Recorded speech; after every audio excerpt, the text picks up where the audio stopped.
Představte si pronajatý sál v kulturním domě, kde vůni levného čistidla překrývají výpary z aromalampičky s éterickými oleji citrusové směsi.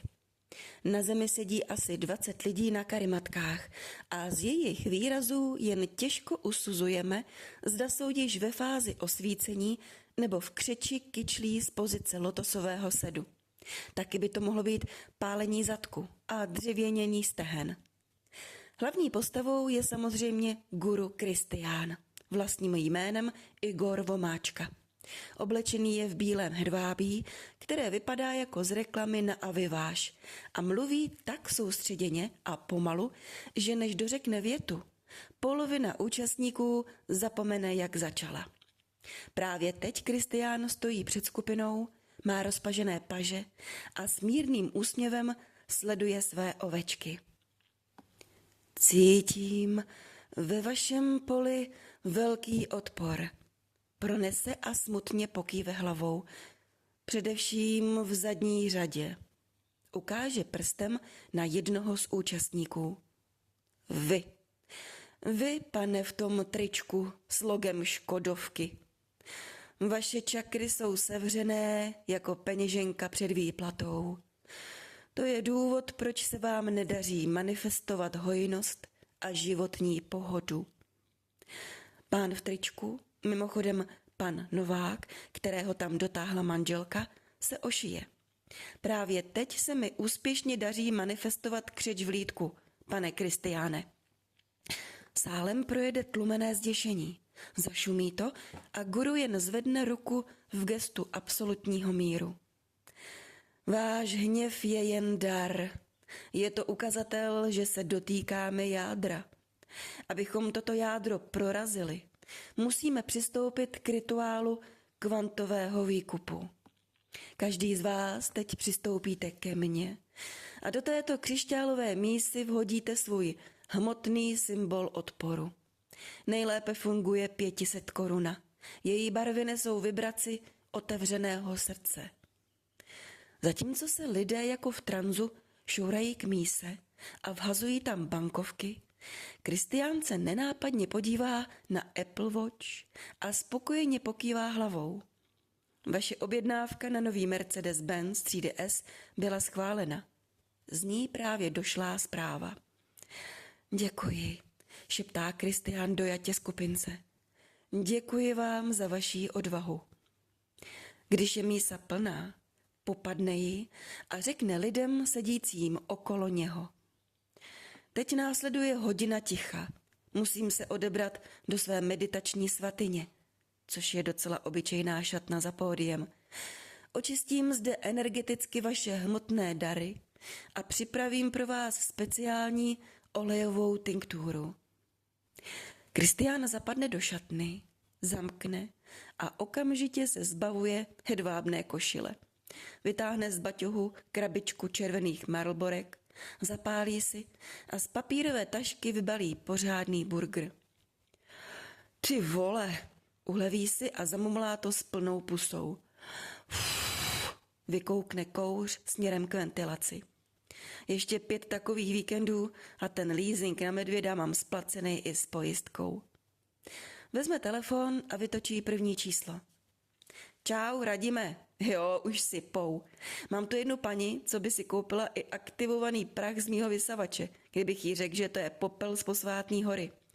Prosím tě, připrav ty lahvičky s tou obarvenou vodou. Jo, tamtu, ty, co jsme minule nestočili. Nalep na to třeba elixír vnitřního slunce. A dej tam cenovku 900. Ne, není to drahý. Po té rejži, co měli k obědu, se jim takový elixír bude fakt hodit. Zvenku se ozve nesmělé zaklepání. Mistře Kristiáne, tady Jarmilka. Cítím, jak se mi otevírá třetí oko, ale hrozně mě u toho pálí žáha. Je to proces čištění? Kristián rychle zamáčkne zbytek cigarety do kelímku od kafe, mávne rukou, aby rozehnal kouř a nasadí svůj medový hlas. Ano, Jarmilko, to se pálí tvoje staré ego. Vydrž hezky pěkně v tichu a za chvilku vyjdu ven s posvátnou medicínou. Vaše léčení právě postupuje do další fáze. Kristián se po hodině vrací do sálu, voní po burgeru a mentolových bonbónech, které vydává za dechovou esenci z hory Kajlás, a s majestátním klidem se posadí na vyvýšený pohankový polštářek. Rozhlédne se a ukáže.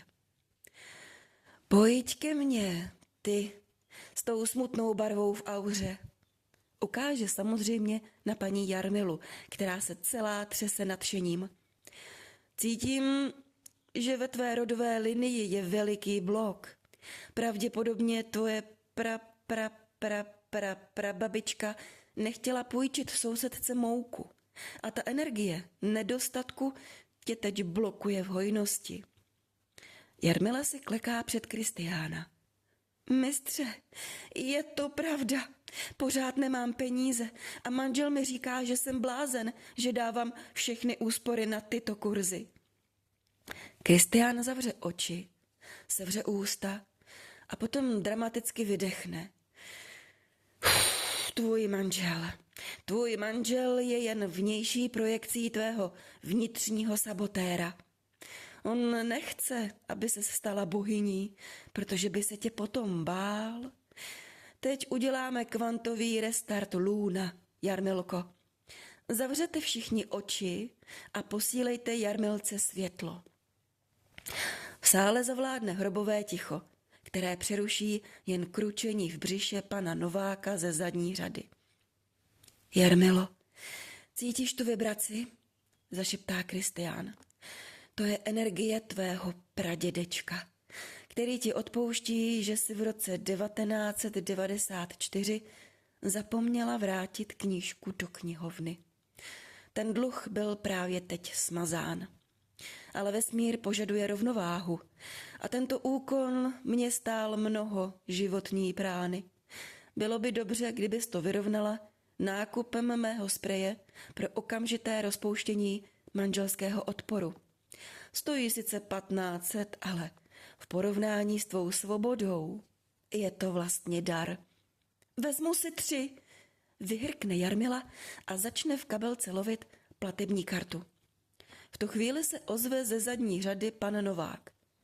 No, pane Kristiáne, a co když můj manželský odpor není rodová zátěž, ani těžká rodová linie, ale prostě to, že tu sedíme 5 hodin na zemi a vy jste nám slíbil oběd, který se skládal jenom z jedné misky převařený rejže, plus přednáška o tom, jak je hladovění duchovní luxus.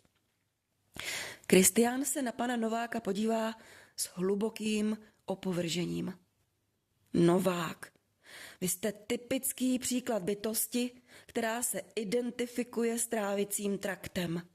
Vaše duše tady křičí o pomoc, ale vy slyšíte jenom svůj žaludek. To je tak nízké. Pokud chcete jíst, klidně se odeberte vedle do fast foodu a znečištěte si střeva chemií. My tady stavíme chrám světla. Manželka pana Nováka se zcela evidentně za svého muže stydí.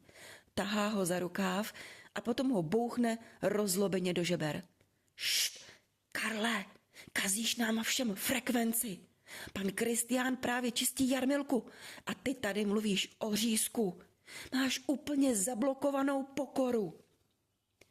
Pokoru mám v pořádku, zamumlá právě krocený manžel. Ale moje trpělivost právě teď transformuje fakt, že tenhle chlápek v prostěradle má na ruce hodinky za 2 táci a mě tady vykládá, že peníze jsou jenom iluze. Kristián se jen lehce usměje a pronese k celému sálu. Vidíte? Pan Novák nám tu krásně demonstruje roli duchovního provokatéra. Je to test pro nás, pro všechny. Dokážeme ho milovat i tak, i když je tak strašně hutný. Jarmilo, tvoje karta neprošla, zkusíme tu druhou. Vesmír tě testuje, jestli to myslíš vážně. Jarmila s pláčem vytahuje kreditku, Novák se zvedá a odchází ven na zaslouženou cigaretku. Venku potká Kristiánova asistenta, který právě vykládá bedínku s lahvičkami s kohoutkovou vodou obarvenou na třpitivě stříbrnou, s etiketou pránické osvěžení a kurz nerušeně pokračuje dál směrem k totálnímu finančnímu osvícení.